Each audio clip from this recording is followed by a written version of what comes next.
La nostra storia non inizia all'origine del mondo e degli astri, alla venuta degli antichi, all'ascesa dei venti o ai primi passi delle razze che calcano questa terra. Non inizia nemmeno quando Malagrad, un potente stregone, usò il suo immenso potere per minacciare lo scorrere stesso della vita, o quando un miracolo riuscì a fermarlo grazie al sacrificio e agli sforzi di valorosi eroi. La storia di oggi è diversa. Frutto di questi miti, certo, ma vede altri protagonisti, altre minacce, altre tribolazioni. Solo il luogo è il medesimo. È il 33° giorno del primo mese del 492° anno della 7ª era a Fatumastra, antica città che si erge affacciandosi alla voragine delle fauci, luogo dove avvenne la più grande battaglia che la storia ricordi, molti secoli prima. Per le strade della piccola città 6 anime flagellate dalla sventura si ritrovano tutte nello stesso luogo, la locanda del fumo aspro, e alla stessa ora, scandita dalle urla di un pazzo che presagisce un attacco imminente. Cessati i suoi vaneggiamenti, gli elfi delle macerie, niente più che l'ombra di ciò che era un tempo l'antico impero elfico, fanno irruzione in città. Il loro aspetto, la loro mente e i loro poteri sono stati resi corrotti e mutati dall'Arcastra, una droga sintetizzata e messa in commercio dagli orchi che fu la scure sul capo del regno elfico. Subito quei 6 si gettano nella mischia. Galgit, un elfo che si ritrova nel corpo di un'umana, Leto, un uomo misterioso ed esperienza, Dalia, una giovane halfling timorosa e timida, Rendar, un mezzelfo dalla grande stazza e dal tanto parlare, Shiran, una donna sorridente e gentile, e Anna, un essere mai visto su tutta Luxastra, affiancano le guardie cittadine per difendere la città. Uno alla volta i nemici cadono sotto i loro colpi finché i 6 non vengono investiti da un potere magico a loro sconosciuto, a cui resistono solo Galgit e lo sceriffo di Fatumastra. Qualcosa attira la loro attenzione verso la banca, dove trovano un gruppetto di elfi delle macerie intento a svuotare il cavò in cerca di qualcosa. Ma la loro ricerca fu infruttuosa e dopo aver mietuto qualche vittima spariscono nel nulla con l'aiuto di una bellissima elfa che dal busto in giù era come fosse una pianta radicata nel terreno. Ripresi i sensi, i 6 vengono convocati dallo sceriffo. La città aveva bisogno del loro aiuto se voleva scoprire i motivi dietro questo attacco e difendere i suoi abitanti da ulteriori ostilità. Ma per quanto sullo stesso sentiero, queste 6 anime facevano fatica a fidarsi l'una dell'altra. Il passato troppo turbolento, le ferite troppo fresche. Le indagini dovevano andare avanti e un tassello alla volta la verità comincia a venire a galla. Il re Corvo, figura potente e misteriosa che aveva guidato i passi di molti di loro a Fatumastra, l'Indaco, responsabile della sofferenza nelle loro ultime tumultuose settimane, e il cristallo. Rendar e Leto mostrano un cristallo azzurro assai particolare. Che in città sia celata un'altra di quelle pietre? Che possa essere quello che cercavano gli elfi delle macerie? Le indagini li portano dunque alla chiesa di Luxtos, le cui cripte serbano in sé molti oggetti particolari, antichi, forse magici. Mentre padre Cagliano e gli uomini della chiesa espongono loro la pietra dell'invidia, forse l'oggetto del loro interesse, Dalia ha una visione. Una voce oscura e minacciosa che gli comanda di rubare quella pietra, perché i suoi servitori, chi ha stretto un patto con lui, sono in debito e devono fare il suo volere. Questo sogno di un istante viene interrotto dall'arrivo di Corialus, l'ultimo sovrano dell'impero elfico. L'imperatore sentenzia che se entro 7 giorni non gli fosse stato consegnato il contenuto della chiesa, avrebbe abbattuto fino alle fondamenta la città di Fatumastra. Il tempo stringe, la clessidra che segna lo scoccare della mezzanotte sulla vita loro e di ogni abitante della città ha già cominciato a far scorrere i suoi granelli di sabbia. Non c'è tempo da perdere, le risorse sono poche, gli impegni gravosi e le lancette corrono. Per questo il sindaco rende collaboratori del suo ufficio i nostri 6 avventurieri, sperando che possano fare la differenza nel decidere il destino della città di Fatumastra. Gli indizi portano i nostri avventurieri a coprire più piste. Han è convinto di poter ottenere l'aiuto del regno animale contro gli elfi delle macerie e, accompagnato da Dalia, Leto e Rendar, va a conferire con Bennet Rossarocca, il guardiacaccia di Fatumastra, per avere una guida per i boschi. Galgit e Shiran, invece, nella speranza di ottenere qualche informazione utile, vanno a interrogare Galio, il folle del giorno prima, ora rinsavito. Esso si rivela essere un geologo, i cui ricordi delle settimane precedenti sono offuscati.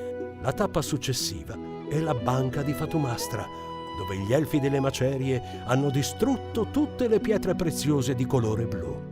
Che stessero cercando un cristallo come quello al collo di Leto e di Rendar stava diventando sempre meno un'ipotesi e sempre più un fatto. Mentre gli avventurieri pianificano la loro prossima mossa, Rendar sgattaiola via, diretto alla chiesa di Luxtos, cercando di trovare un accordo con padre Calliano e ottenere la pietra dell'invidia. La sua azione però prende una piega inaspettata e al solo nominare il re Corvo, padre Calliano mostra un lato freddo e intransigente. L'eresia deve essere estirpata. Dopotutto non può permettere che ci siano anche solo delle voci su altre divinità oltre i 20. Calliano propone al mezzelfo di lavorare per lui e la chiesa, e un rifiuto non sarebbe molto gradito. Tornato dai compagni, Rendar vuota il sacco. Inconsapevolmente ha messo la sua vita e quella di tutti gli altri in pericolo, e mentre la discussione si fa accesa, una mano inaspettata viene tesa ai 6. Tuono, il locandiere, mostra loro un passaggio segreto all'interno della locanda del fumo aspro che conduce a una sorta di casetta all'interno di una grotta. Lontano da occhi indiscreti, il re Corvo fa la sua apparizione e fa un patto con Rendar. Si sarebbe dovuto fingere alleato di padre Calliano ed essere gli occhi del dio tra le schiere del vicario, la somma guida della chiesa dei 20. E per farlo deve prima recarsi nella foresta, dove un amico l'avrebbe aiutato a fare il primo passo in quello che per lui sarebbe stato un nuovo, lungo viaggio. Lontano da Fatumastra, lontano dai suoi compagni. Perché il re Corvo ha un solo obiettivo: salvare un mondo che silenziosamente e inconsciamente sta per sprofondare verso l'oblio e verso la sua fine. Ma da solo non può, non ha il potere necessario per farlo. E quindi i suoi 6 fratelli, gli altri antichi dei, devono essere liberati dalle gabbie in cui lui stesso li ha rinchiusi. E per aprire le gabbie ci vogliono delle chiavi. Questa è la vera natura di quei cristalli, chiavi di gabbie divine. Solo loro 7 insieme e liberi dalle loro catene possono fronteggiare la minaccia dell'Indaco, culto spietato al servizio di Devon Contra, eroe del passato dato per morto in un'impresa memorabile secoli prima, in realtà ancora vivo e con obiettivi assai meno nobili.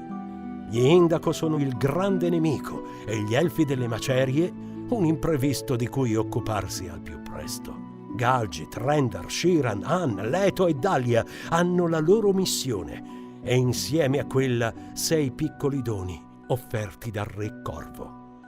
Frastornati da quell'incontro enigmatico, gli avventurieri partono alla volta del bosco di Gregia per portare avanti il piano di Han e condurre Rendar al punto dove le loro strade si separeranno. Nel bosco trovano Myrtle, la figlia del guardiacaccia, e riescono a salvarla dall'assalto di un gruppo di individui incappucciati.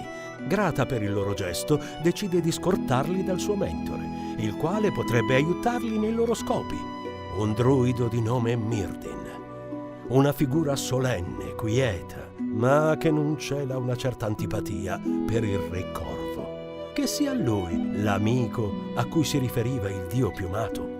Gli avventurieri, nonostante una certa diffidenza, riescono a convincerlo ad aiutarli e a far schierare gli animali del bosco al fianco della città di Fatumastra quando sarà il momento della battaglia. Ma quello non era l'unico favore che dovevano chiedergli. Il destino di Rendar lo portava ad allontanarsi dai suoi compagni verso un ignoto e lontano compito, e il druido era lì per indicargli l'oscura via. Myrdin apre un portale, gettandovi Rendar attraverso. Ma per ogni anima che viaggia, una deve prendere il suo posto. E così i nostri avventurieri fanno la conoscenza di Arion, un elfo viandante onirico, giunto lì per aiutarli nello svolgere il loro compito. Per farlo, li porta nel mondo onirico, un piano in cui le memorie delle razze vengono conservate e dove ogni essere appare per ciò che è davvero, rivelando la sua vera natura.